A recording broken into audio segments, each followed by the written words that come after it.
So, hi guys! Sa video na to is, um, celebrant. Ako dyan, celebrant guys.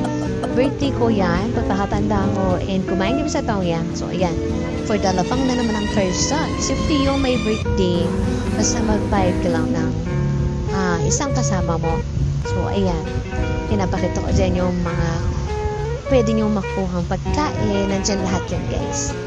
Unlimited yan guys, maraming ibang pwedeng kainin, may seafoods, may mga pork, beef, mga ganun. So madami kayo pwedeng, may hotpot din, madami kayo pwedeng pagpilian. Ano kami dito, batak, naghatak pala. So yan, may dessert, may coffee, may beer din sila dyan. So na-enjoy ko talaga yan dyan, pag birthday celebrant. So free yung my birthday, yun of course, free siya. Ina-enjoy ko talaga yung moment pag mga ganyan. And, as you can see, di ba? Ako ang tagaluto. Sipa ko para mga panahon na yan eh. Ano pa tayo? Ito yung mga video ko kasi before kami na-aksidente. This is the reason. Yung na-aksidente ako, kaya natigil ako sa pagpa-vlog ng matagal. But I decided na ibalik to lahat. As you can see.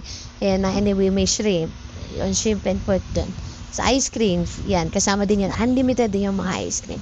After that, marami kami kinain. Marami ako, may mga sushi yan, tama. Sushi. So, after noon, the day after ba, nag-grocery na lang din kami. If I'm not mistaken.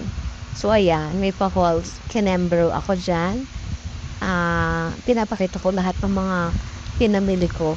Usually, yan mga foods.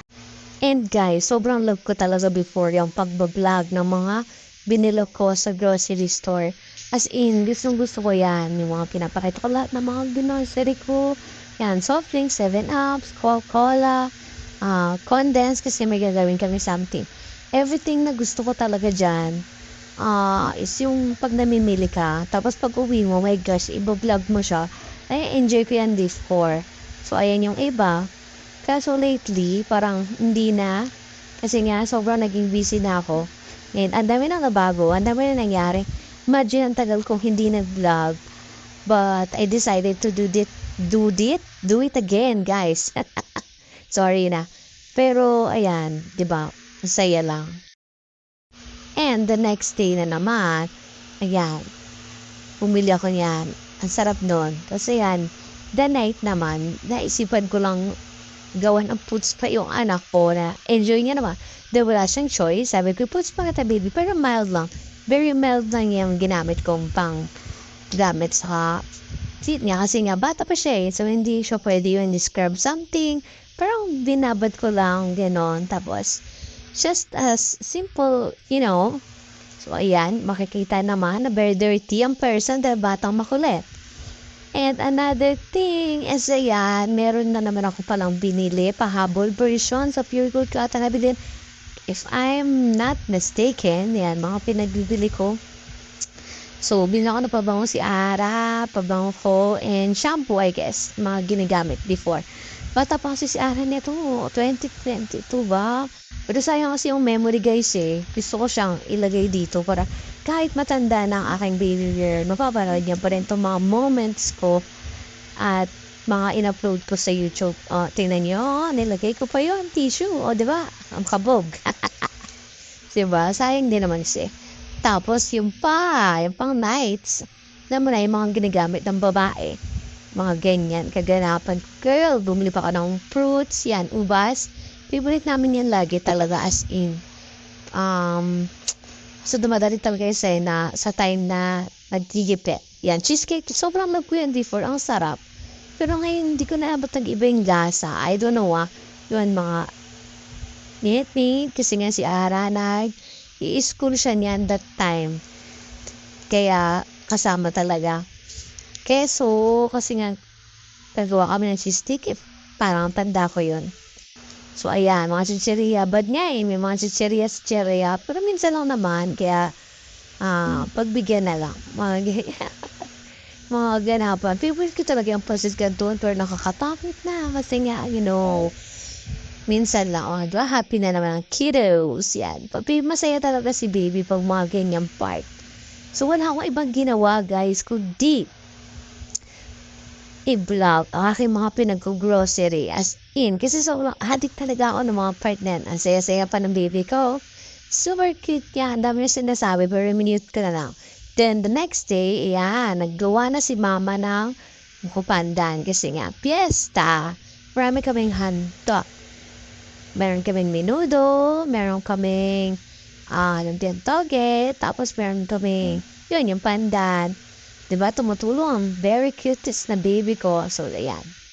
Time-lapse lang tayo, time-lapse. Enjoying the day. Masaya kami. Ano to, hindi pa kami nakabukod dito before. So, nandito pa kami kila mama at papa. Pero anyway, na-enjoy lang talaga ng mga batang makulit yung mga ganyan part.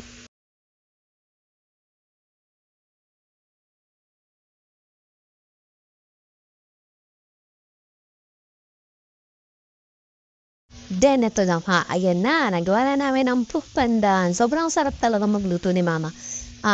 This mama is my mother-in-law. Ang sarap niya magluto. Especially, favorite ko talaga kay mama, yung menudo.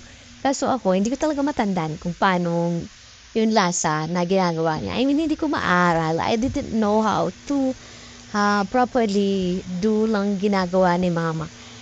But I don't know, ayan na, sobrang sarap. No, menudo, I love it. Mimiss ko na pala. Pag nag-e-edit ka niyan. Ayan, may puto pala kami. Naghanda rin pala kami ng puto. So, syempre, may mauuna naman. Dong person, nakakain yan. Dalawa na yan. Very cute, diba? Ganyan lang kami before. Enjoying the day. Tapos yan, nagpapatugtog na sa labas ng mga bala. Kasi minute ko. Then, nakipasyal lang kami dito kay Russell. At yung cute-cute oh. Let it pa ng pamangkin ko na yan. Very cute. Maliit pa talaga siya. Kasi matagal na itong video na tayo. Pero, I just wanted to vlog. And I just wanted to post. So, I'm very nice. I'm so happy. Enjoying the day. Every day. Cute nila, di ba? Na-enjoy natin yung mga ganyang bagay. See? And the last is, ayan, kinabukasan, nagmanina lang ang mga person dahil nabusog na ng sobra. So, ayun, bye!